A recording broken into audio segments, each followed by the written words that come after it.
Hello students, today's topic is conservation of momentum. To understand this concept, let us consider a situation. This is a truck and this truck is moving with some velocity. And this is a car and this car is at rest.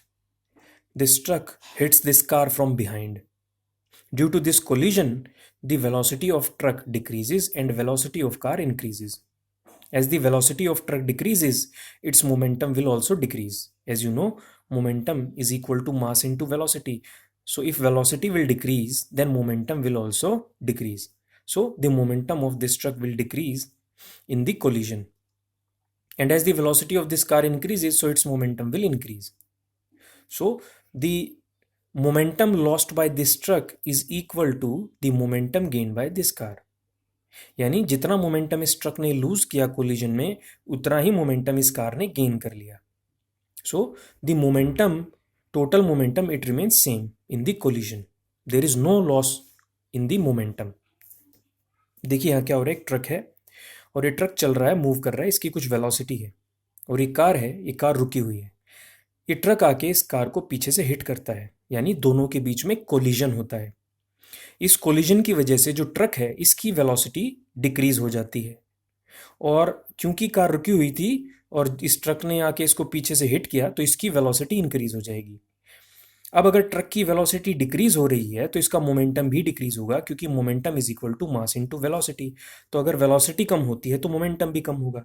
और क्योंकि इस car की velocity increase हो रही है तो इसका momentum increase होगा. अब देखिए कोलिजन में इस ट्रक ने अपना कुछ मोमेंटम लूज किया, इसका मोमेंटम कुछ डिक्रीज हुआ. जितना मोमेंटम कोलिजन में इस ट्रक ने लूज किया उतना ही मोमेंटम इस कार ने गेन किया. तो जब कोलिजन हुआ इन दोनों का, तो जितना मोमेंटम ये ट्रक लूज करता है उतना ही मोमेंटम ये कार गेन कर लेती है. तो जो टोटल मोमेंटम है वो कोलिजन में सेम रहता है, उसके ऊपर कोलिजन की वजह से कोई फर्क नहीं पड़ता. एक बॉडी ने लूज किया उतना ही दूसरी बॉडी ने गेन किया, लेकिन जो टोटल मोमेंटम है वो सेम रहा, उसमें कोई चेंज नहीं आया. It is conserved. इसी को बोलते हैं कि मोमेंटम इज कंजर्व्ड, यानी कांस्टेंट, उसमें कोई चेंज नहीं है. So according to law of conservation of momentum, when two bodies act upon one another, their total momentum remains constant or conserved provided no external forces are acting. As you can see, when these two bodies collide with each other, then they are exerting force on each other, but no external force. बाहर से और कोई force तो नहीं लग रही ना इनके ऊपर. या तो ये बॉडी इसके ऊपर फोर्स लगा रही है और ये बॉडी इसके ऊपर फोर्स लगा रही है, न्यूटन के थर्ड लॉ के अकॉर्डिंग. लेकिन इन दोनों फोर्सेस के अलावा बाहर से और कोई फोर्स नहीं लग रही है. There is another definition, momentum is never created और डिस्ट्रॉयड. ना तो ये बनता है ना ये डिस्ट्रॉय होता है. So let us derive the conservation of momentum in mathematical terms. This is the truck and mass of this truck is m1. This is car and mass of this car is m2. This truck is moving with velocity u1. Initial velocity is always represented by u. So initial velocity of this truck is u1 and initial velocity of this car is u2. So their total momentum is going to be m1 u1 plus m2 u2. देखिए मास m1 है truck का, मास m2 है car का. Truck u1 velocity से move कर रहा है, car u2 velocity से मूव कर रही है. तो देखिए इस ट्रक का मोमेंटम कितना होगा, m1 into u1, because momentum is the product of mass and velocity. Car का मोमेंटम कितना होगा, कार का मास और कार की velocity, that is m2 into u2. और टोटल मोमेंटम कितना होगा, तो दोनों मोमेंटम्स को ऐड कर दीजिए, that is m1 u1 plus m2 u2. अब इनका कोलिजन हो गया. देखिए कोलिजन में क्या होता है, truck will exert a force on the car and in return car will exert a force on truck. देखिए सिंगल फोर्स कभी एक्सर्ट नहीं होती, एग्जिस्ट नहीं करती है सिंगल फोर्स. फोर्सेस पेयर में एग्जिस्ट करती हैं. मतलब अगर ये ट्रक इस कार के ऊपर फोर्स लगाएगा कोलिजन में, तो बदले में कार भी ट्रक के ऊपर फोर्स लगाएगी. ऐसा नहीं होगा कि सिर्फ ट्रक ही कार के ऊपर फोर्स लगा रहा है या कार ही ट्रक के ऊपर फोर्स लगा रही है. और ये जो फोर्सेस लगाएंगे एक दूसरे के ऊपर वो इक्वल होगी और अपोजिट होगी. मतलब जितनी फोर्स ट्रक कार के ऊपर लगा रहा है, कार भी उतनी ही फोर्स ट्रक के ऊपर लगाएगी, लेकिन अपोजिट डायरेक्शन में. जिस डायरेक्शन में ये फोर्स लगाएगा कार उसकी अपोजिट डायरेक्शन में अपनी फोर्स लगाएगी. तो अब ये कोलाइड कर गई. कोलाइड होने के बाद दे आर सेपरेटेड अगेन. फिर से दूर हट गए, and now the velocity of this truck has change to v1 and the velocity of this car has change to v2। तो पहले वेलोसिटी u1 थी, u2 थी, कोलिजन के बाद ट्रक की वेलोसिटी v1 हो गई और कार की वेलोसिटी v2 हो गई। ना what is the total momentum? तो m1 v1 plus m2 v2। Okay, as I said, suppose the truck exert force on car and let that force be named F1। उसको हम F1 नाम से denote कर रहे हैं, और जो कार ने फोर्स लगाई ट्रक के ऊपर उसको नाम दे दिया हमने F2। So F2 is the force that is exerted on the truck by the car। Now let us calculate these forces, यानी F1 और F2। देखिए कोलिजन में, इस कोलिजन में ये ट्रक कार के ऊपर फोर्स लगा रहा है, उस फोर्स को हमने कहा F1, उसको नाम दिया F1, और बदले में कार भी ट्रक के ऊपर एक फोर्स लगा रही है और उस फोर्स को नाम दिया हमने F2। अब हमको फोर्स F1 और F2 कैलकुलेट करनी है कि वो हैं कितनी। चलिए देखते हैं। नाउ ये जो कोलिजन है, this collision occurs for time T, time T के लिए कोलाइड करती हैं और फिर अलग हो जाती हैं, and this is same for truck and car. अब देखिए अगर दोनों ये टाइम टी के लिए टकराते हैं तो ये टाइम टी कार के लिए भी उतना ही होगा और ट्रक के लिए भी उतना ही होगा। So when force F1 of the truck acts on the car for time t, then velocity of car changes from u2 to v2। अब आप पिछला डायग्राम अगर ध्यान में रखेंगे तो in the beginning the velocity was u2 and after collision the velocity becomes v2। So what is the acceleration? तो car की acceleration कितनी होगी? The formula for acceleration is change in velocity upon time। So what is the change in velocity? Final velocity minus initial velocity। And what is the time? कितनी देर के लिए collision हुआ? For time t। So this is the acceleration of the car। तो force F1 truck ने लगाई car के ऊपर time t के लिए, तो जो कार की वेलोसिटी है वो चेंज हो गई u2 से v2। तो कितना एक्सेलरेशन हुआ कार का? इतना हुआ। You know the formula for force is mass into acceleration। So force is equal to mass. So what is the mass? किसका मास निकालेंगे? कार का मास लेंगे हम इस केस में। फोर्स किसने लगाई? ट्रक ने लगाई। किस पे लगाई? कार पर लगाई। एक्सेलरेट कौन हुआ? कार हुई। तो हमको ये फोर्स अगर निकालना है तो हम क्या करेंगे?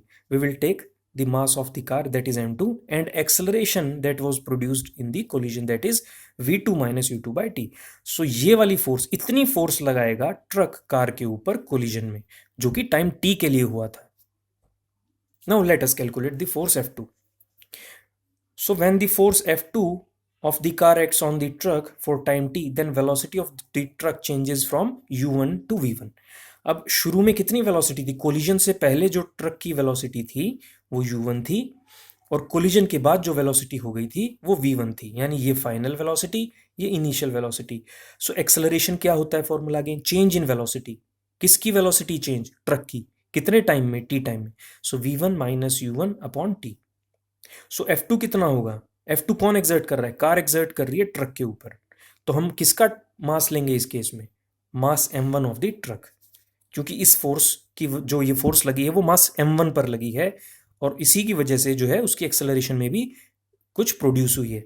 सो F2 is equal to m1 into v1 minus u1 by t. तो इतनी फोर्स कार ने लगाई ट्रक पर और इतनी फोर्स ट्रक ने लगाई कार पर। Now these two forces are equal and opposite. As I told you earlier, Newton के तीसरे लॉ के हिसाब से जितनी फोर्स ट्रक ने कार पर लगाई उसकी equal and opposite force car ने ट्रक के ऊपर लगाई। So F1 is equal to minus F2। देखिए ये जो इज इक्वल टू का साइन है ये क्या बता रहा है? कि ये फोर्स और ये फोर्स इक्वल हैं, दोनों बराबर हैं। और माइनस का साइन क्या बता रहा है? कि अपोजिट भी हैं। Here negative represents the opposite direction of force is opposite, यानी जिस डायरेक्शन में फोर्स F1 लग रही है उसकी अपोजिट डायरेक्शन में फोर्स F2 लग रही है, और दोनों फोर्सेस इक्वल हैं, बराबर हैं। Now we will put the values of F1 and F2 in this formula। So m2 into v2 minus u2 by t is equal to minus m1 into v1 minus u1 by t। अब देखिए t तो cancel out कर जाएगा। So m2 into v2 minus u2 is equal to minus m1 v1 minus u1। अब देखिए multiply करवा दीजिए तो ये इक्वेशन आपको मिल जाएगी। अब हमने क्या किया कि v वाली टर्म्स एक साइड ले आए और u वाली टर्म्स एक साइड ले गए। सो m2 v2, यहाँ से v1 को यहाँ बुला लिया, m1 v1, which is equal to m1u1 plus m2u2। थोड़ा सा और रीअरेंज कर दिया, इसको इधर ले आए, इस टर्म को उधर ले गए। So this is m1u1 plus m2u2 is equal to m1v1 plus m2v2। तो देखिए ये ट्रक का मास और ये ट्रक की इनिशियल वेलोसिटी, और इन दोनों का प्रोडक्ट हो गया तो क्या हो गया, इनिशियल मोमेंटम, शुरू में टक्कर होने से पहले। ये मास कार का और ये इनिशियल वेलोसिटी कार की, दोनों का प्रोडक्ट क्या देगा, मोमेंटम। तो देखिए ये हो गया टोटल मोमेंटम बिफोर कोलिजन, यानी टक्कर होने से पहले इतना मोमेंटम था। अब जब टक्कर हुई तो ट्रक की वेलोसिटी भी चेंज हो गई और कार की वेलोसिटी भी चेंज हो गई। सो कोलिजन के बाद क्या हुआ, m1v1 is equal to m2v2, यानी कोलिजन के बाद का मोमेंटम है ट्रक का और ये है कार का। तो ये इक्वेशन हमको क्या बता रही है कि जो टोटल मोमेंटम कोलिजन से पहले था और जो मोमेंटम हमको कोलिजन के बाद में मिल रहा है टोटल, वो दोनों इक्वल होंगे। So this proves the law of conservation of momentum, यानी मोमेंटम ना तो डिस्ट्रॉय हुआ ना क्रिएट हुआ, जितना था उतना ही रहा। एक बॉडी ने कुछ लूज कर दिया, उतना ही मोमेंटम दूसरी बॉडी ने गेन कर लिया, लेकिन जो ओवरऑल मोमेंटम है वो सेम रहा, उसके ऊपर कोई असर नहीं पड़ा। Now the applications of the law of conservation of momentum. This is a rocket, and this rocket, as you know, it is filled with the fuel. And when this fuel burns, hot gases are produced, and these hot gases they comes out of the rear end of the rocket with very high speed. As the speed of these gases are very high, so its momentum is also very high. तो gases का जो momentum होगा वो बहुत ज़्यादा होगा। Now these gases will exert equal and opposite momentum on the rocket. So rocket will begin to move in the upward direction.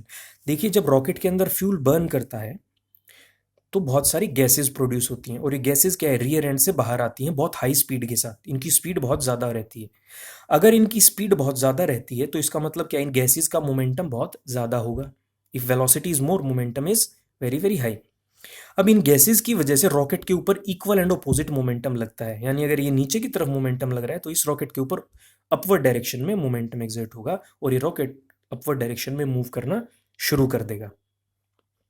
Next is when bullet is fired from a gun, in that case the velocity of bullet is very high, so its momentum is very high because the velocity of bullet is high. Now this bullet will impart or it will provide equal and opposite momentum to the gun. So the gun it jerks in the backward direction. देखिए जब भी बंदूक से कोई bullet fire होती है तो जो बुलेट की वेलोसिटी है आप जानते हैं बहुत ज़्यादा हाई होती है, बहुत तेज़ी से जाती है बुलेट। तो इसका मतलब अगर बुलेट बहुत ज़्यादा स्पीड से जा रही है तो उसका मोमेंटम भी बहुत हाई होगा, क्योंकि अगर मास ज़्यादा हो या वेलोसिटी ज़्यादा हो या दोनों ज़्यादा हो तो हम कहते हैं कि मोमेंटम बहुत हाई है। तो क्योंकि velocity of the bullet is very high, so its momentum is also very high. Now this bullet it will provide और it will impart equal and opposite momentum to the gun.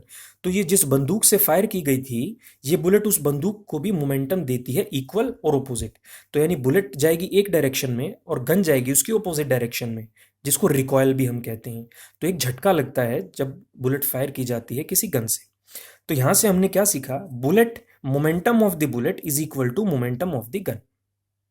And what is the momentum of bullet, mass of the bullet into velocity of the bullet. And what is the momentum of the gun, mass of the gun into velocity of the gun. mass और velocity का product ही तो momentum कहलाता है। तो देखिए दोनों equal होंगे, and this formula will be used in numericals. Now this is a numerical.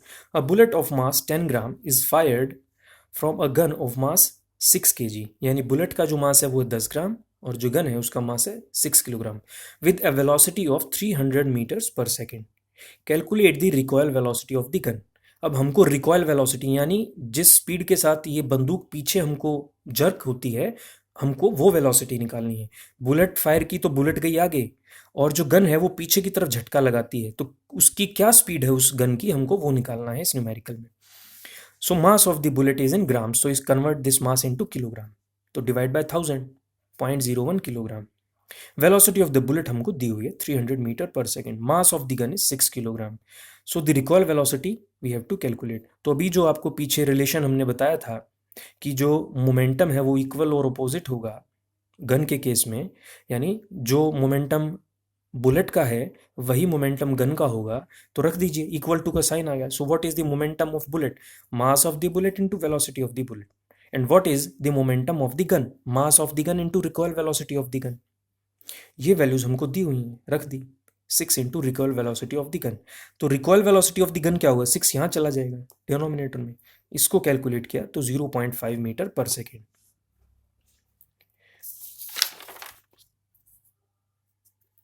This is numerical number 2. A bullet of mass 10 gram moving with a velocity of 400 meter per second gets embedded in a freely suspended wooden block of mass 900 grams.